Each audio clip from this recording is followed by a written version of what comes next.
So, Your Excellency, Raila Odinga, the podium is yours. You can address us. Thank you. Haya. Your Excellency, President William Samoei Ruto, President of the Republic of Kenya, Your Excellency, President Yoweri Kaguta Museveni, President of the Republic of Uganda, Your Excellency, President Mama Suluhu Hassan, President of the United Republic of Tanzania, Your Excellency, President Salva Kiir, President of the Republic of South Sudan, and Your Excellency, Baba Olusegun Obasanjo, former President of Republic of Nigeria. Then my brother, former President of the United Republic of Tanzania, Jakaya Mrisho Kikwete. My other brother from Burundi, General Gervas Ndikarukubuka, the Prime Minister of the Republic of Burundi, and Brother James Kabere, Minister of State for Foreign Affairs of the Republic of Rwanda. Distinguished diplomats, ladies and gentlemen, hamjambo, good morning. I am so delighted to have opportunity to stand before you here this morning to see this distinguished audience here. I want to say that this is an occasion which the Lord has made. Let's be proud in it.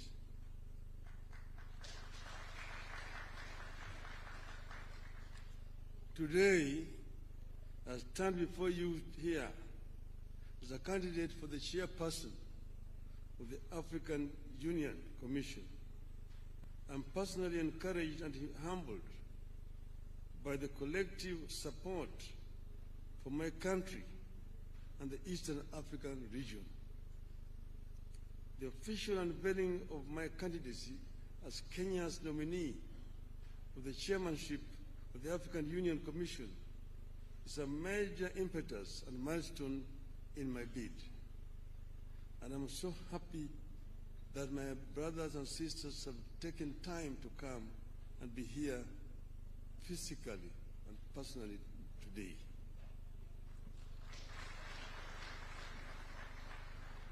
The history of Africa is replete of low and high moments.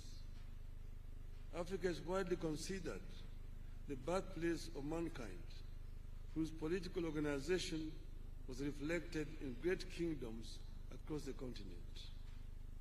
And as of today, the oldest species of humanoid has been discovered in this region.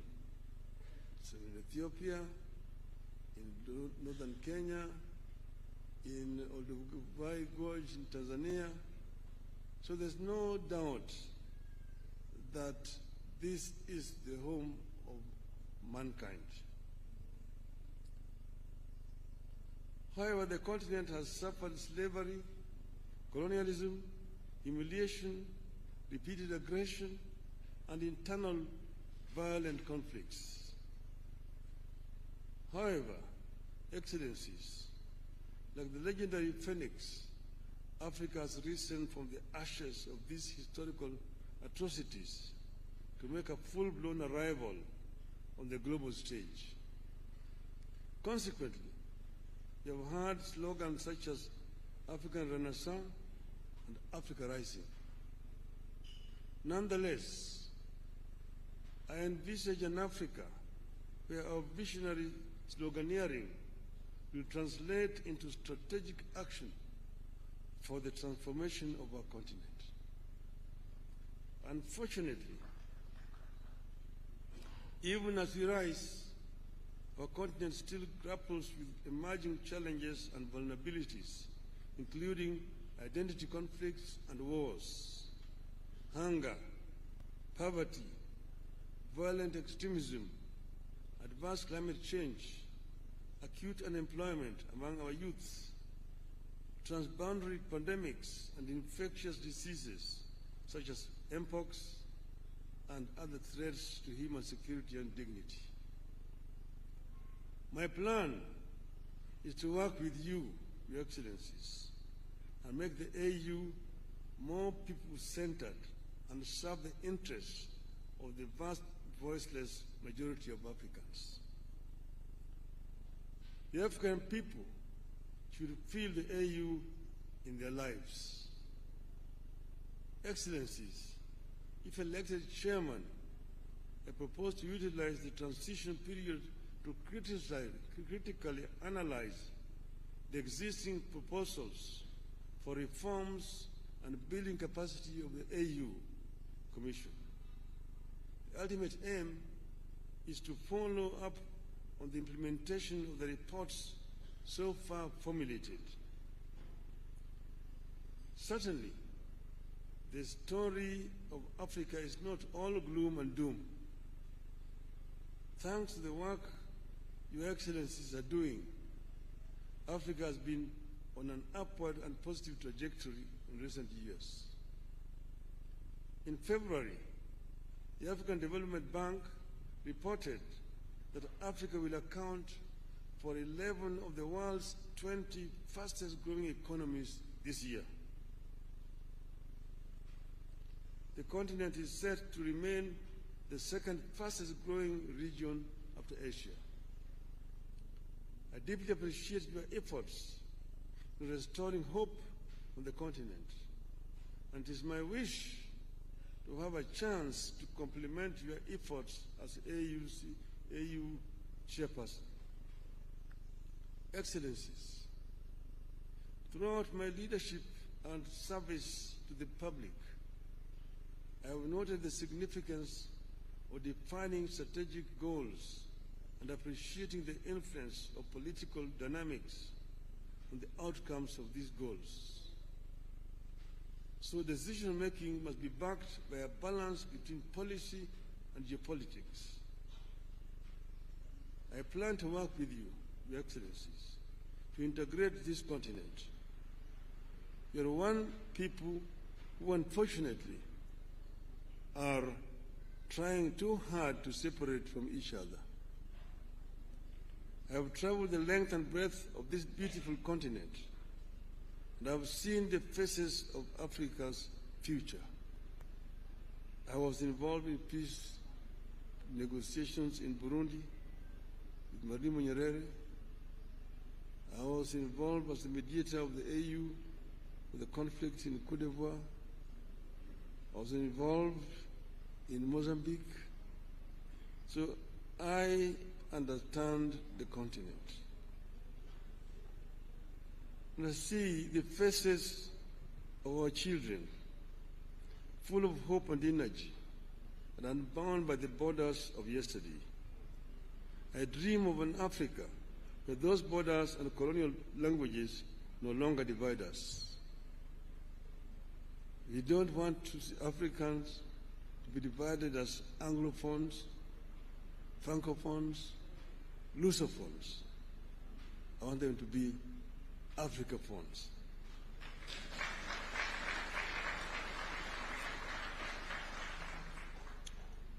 From the hills of Kenya to the deserts of Sahara and the Kalahari, from the lakes of Great Rift to the rainforests of Central Africa, from Indian Ocean to the Atlantic, Africans must be one. Its resilience and hope for a bright future transmitted to our young people. Excellencies, ladies and gentlemen, My selection to be Kenya's candidate is not about one man's ambition, but an African's journey to serve the motherland. Indeed, I plan to constitute my cabinet of chairpersons with a continental outlook.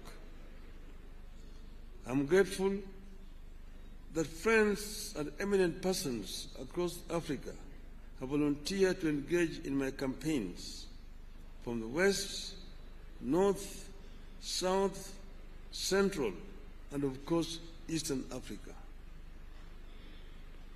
Excellencies, I'm ready to serve.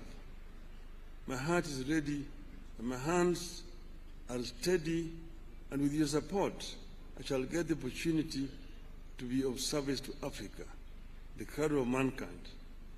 I am made in Eastern Africa for Africa. I have said that I'm an Afro-optimist as opposed to Afro-pessimist. Afro-pessimists are those people who have given up on Africa, who say Africa is a lost cause, a wasted continent.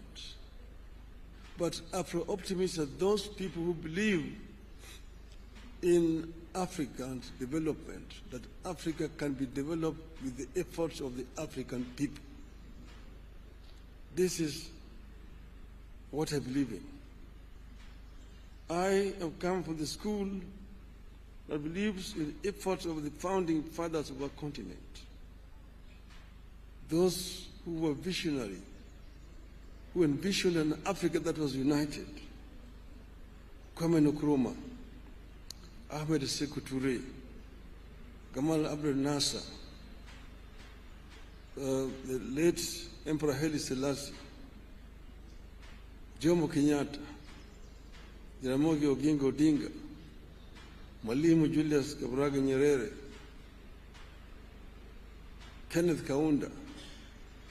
Those were some of the founding fathers of our continent, who believed that Africa will only develop if it is united.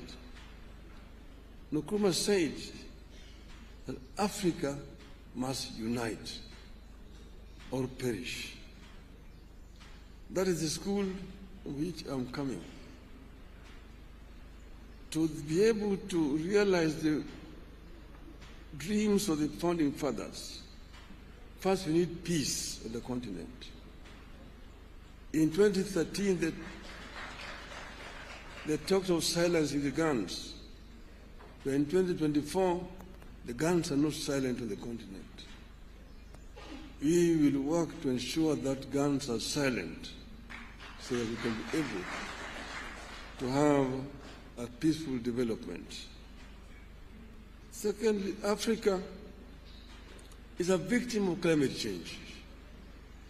Africa today suffers from twin disasters: droughts and floods on the continent. Yet Africa has emitted very little of the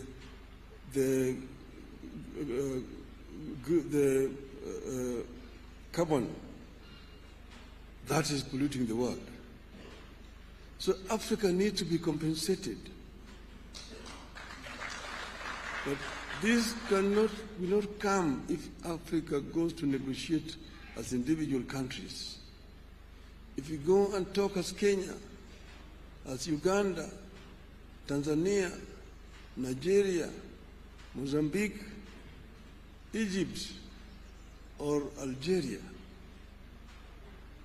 the rest, those major offenders will not listen to us. But when we go and talk as Africa, they must listen to us. We'll be able to get a fair deal in the issue of climate change. We also need to green Africa. But Africa is also home to the second largest carbon sink in the world, the Congo forest. But how do we continue to green Africa, to arrest desertification? Southern advance of Sahara Desert. These are issues, they are challenges which you are equal to. You can be able to deal with these issues effectively if you have got an effective organization in Addis Ababa.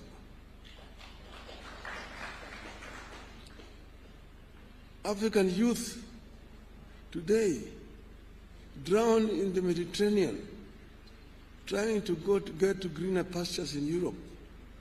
It's a shame.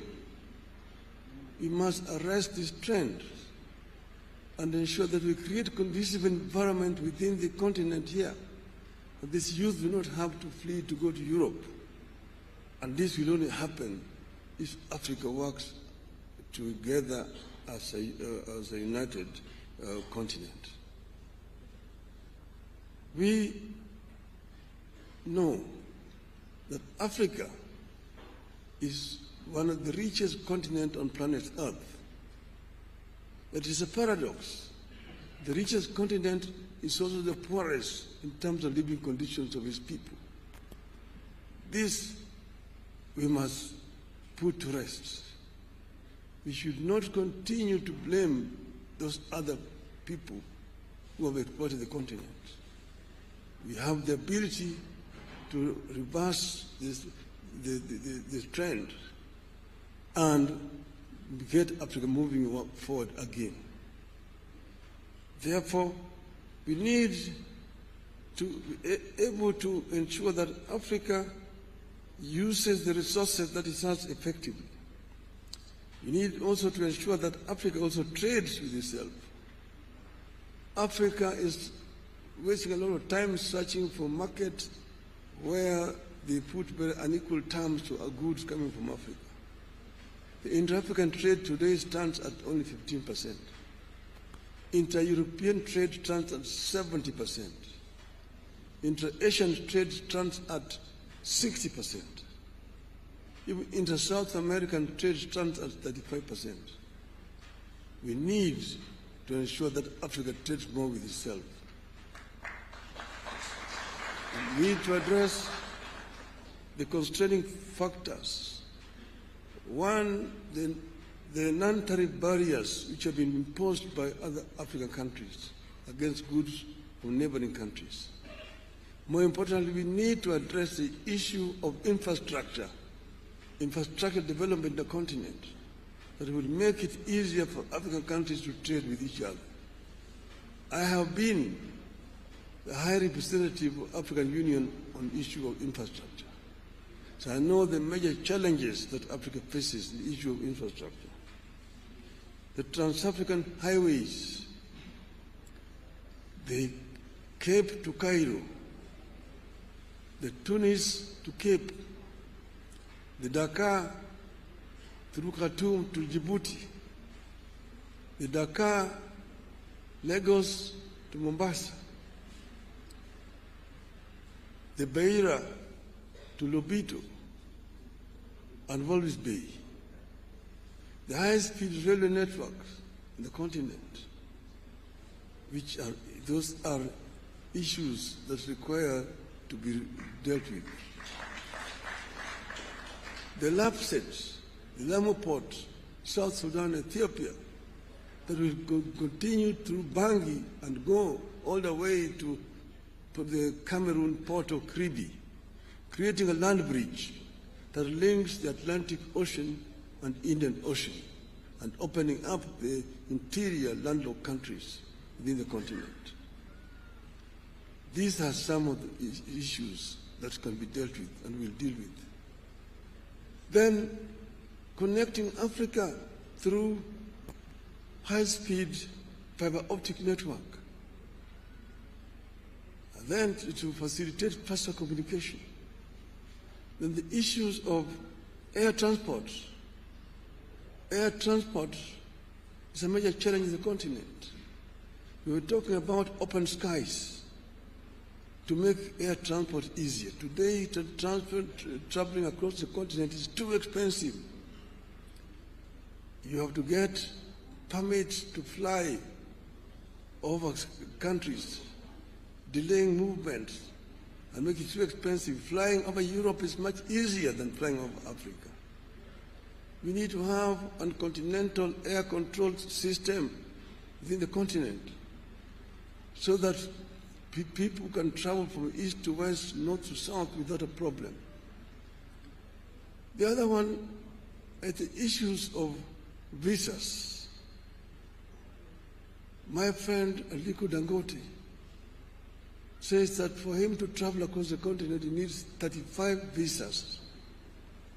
His French competitor does not need a visa to travel with a French passport in Africa. What a shame. In Europe, you only need a Schengen visa, and you can travel across the entire Europe without a problem. We will also ensure that we reach a stage where we can issue an AU visa and enable people to travel across the continent without much of a problem. I therefore want to conclude by saying that I am ready for Africa. And I believe in the story of the African lion. The lion is an African animal. It's the king of the jungle. The Cameroonian national soccer team is called the Indomitable Lions. The soccer team of Senegal is called the Lions of Teranga. The soccer team of Morocco is called the Atlas Lions. Here in Eastern Africa, we call it the Simba. The king of the jungle. When the king roars, the jungle listens. So our story of the African lion. The African lion is giving a message to the Asian tiger. Tiger is the Asian animal. And I want my Asian friends here not to take offense. The African lion is giving a message to the Asian tiger. That you Asian tiger, you've danced on the stage alone for far too long. It's your time to quit. The European bear retreated to the North Pole a long time ago and is freezing there in the ice. The American panther is also on the retreat. But I'm here as the African lion.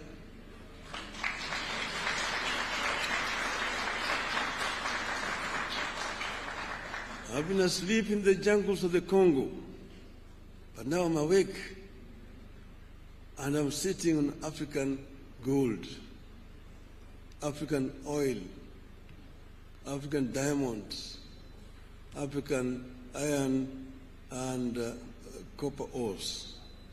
I'm sitting on African bauxite. I'm sitting on African lithium and coltan and uranium. And I have the ability to transform all these materials that I have into wealth for the benefit of my people and claim